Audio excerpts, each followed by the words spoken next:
नमस्कार, आप सभी का बहुत बहुत स्वागत है हमारी एक नई वीडियो में। आप देख सकते हो कि किस तरह से हमारे देश भारत में वैसे तो बहुत सारी समस्याएं हैं, लेकिन गंदगी की समस्या जो हर जगह देखने को मिलती है, यह एक बहुत बड़ी समस्या है जिसके कारण आज हमें विदेशों में भी शर्मिंदगी झेलनी पड़ती है। वैसे तो हमारा देश काफ़ी आगे बढ़ रहा है, लगातार आगे बढ़ रहा है और हमें इस बात का गर्व भी है कि हम लगातार आगे बढ़ रहे हैं, परंतु ये छोटी छोटी समस्या कई बार हमारे लिए मुसीबत का कांटा बन जाती है। आज हम अगर अपने आसपास के क्षेत्र को देखें तो हर क्षेत्र में हमें यह समस्या देखने को मिल जाएगी। हमें अपने आसपास कूड़े के ढेर लगे मिल जाएंगे। यह कूड़े के ढेर हमारे लिए इतनी बड़ी समस्या बन जाती है कि यह तरह तरह की बीमारियों को जन्म देती है। आप देख सकते हो कि बहुत सारी नदियाँ पहाड़ों से निकलती है, परंतु वो नदियाँ पहाड़ों से ही दूषित होने लग जाती है। उनके अंदर स्थान स्थान पर कूड़े के ढेर डालना लोग शुरू कर देते हैं।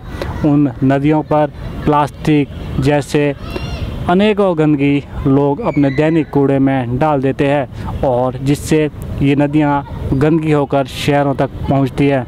हम इन नदियों को अपना माता समझकर पूजते हैं, हम इन नदियों को एक पवित्र मानते हैं, परंतु इनकी गंदगी दूषित जितनी ज़्यादा संख्या में बढ़ रही है वह एक बड़ी समस्या है। आने वाले समय में यह और ज़्यादा बढ़ सकती है और ज़्यादा बीमारी फैला सकती है।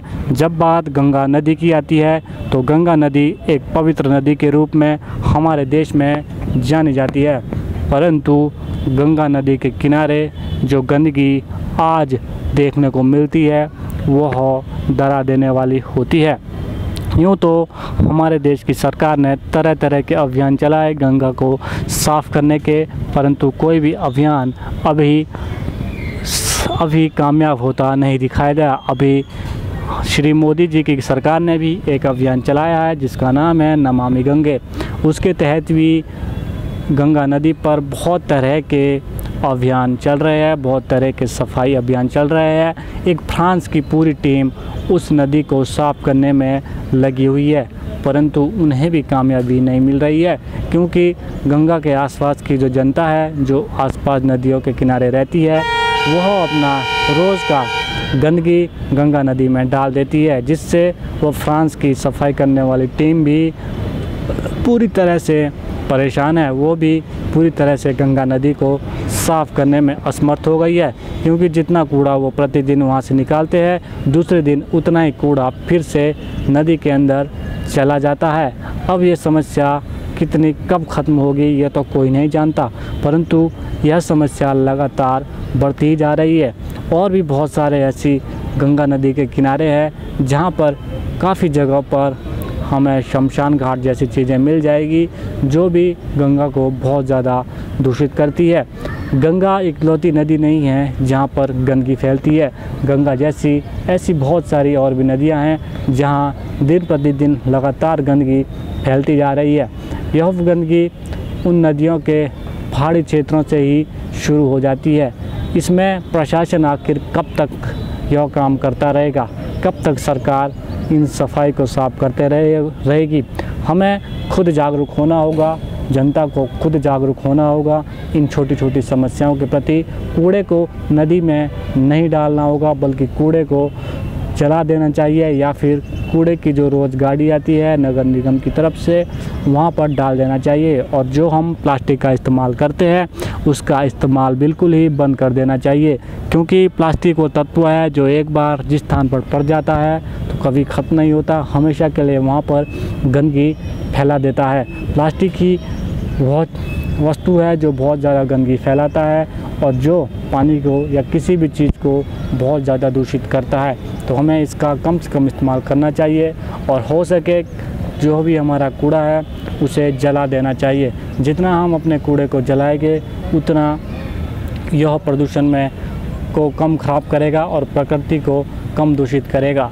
हमें अपने आसपास अधिक से अधिक संख्या में पेड़ पौधे भी लगाने चाहिए, जिससे पेड़ पौधे से अच्छे वातावरण का निर्माण होगा और बेहतर हमारी प्रकृति बनी रहेगी। तभी हमारे चारों तरफ साफ़ सफाई बनी रहेगी और जो गंदगी है उनसे हम अपना पीछा छुड़ा पाएंगे। आज हमारे देश में नदियों, सड़कों, हर जगह गंदगी फैली है। इसका जिम्मेदार हम स्वयं हैं। अगर हम विदेशों में जाते हैं तो वहाँ पर सड़क जैसी जगहों पर कूड़ा फेंकना भी अपराध माना जाता है, जिसके कारण वहाँ पर काफ़ी साफ़ सफाई रहती है। इनमें दक्षिण कोरिया जैसे देश शामिल है और चीन जैसे देश भी शामिल है, जहाँ की सड़कें बेहद साफ़ सुथरी रहती है। अभी हमारे देश में सरकार ने इन साफ़ सफाई के प्रति ऐसे नियम नहीं बनाए हैं जिसमें कि आप कूड़े में गंदगी फैलाने पर अपराधी घोषित किए जाएंगे, परंतु हमें खुद की जिम्मेदारी समझते हुए इन कदमों को उठाना होगा।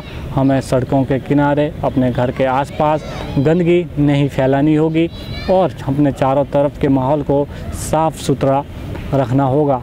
हम अपने चारों तरफ सफाई के खुद जिम्मेदार हैं। हम इस जिम्मेदारी को लेना होगा और हमें सरकार से उम्मीद तो रखनी चाहिए, लेकिन इसका मतलब ये नहीं कि हम पूरी तरह सरकार पर ही निर्भर रहे।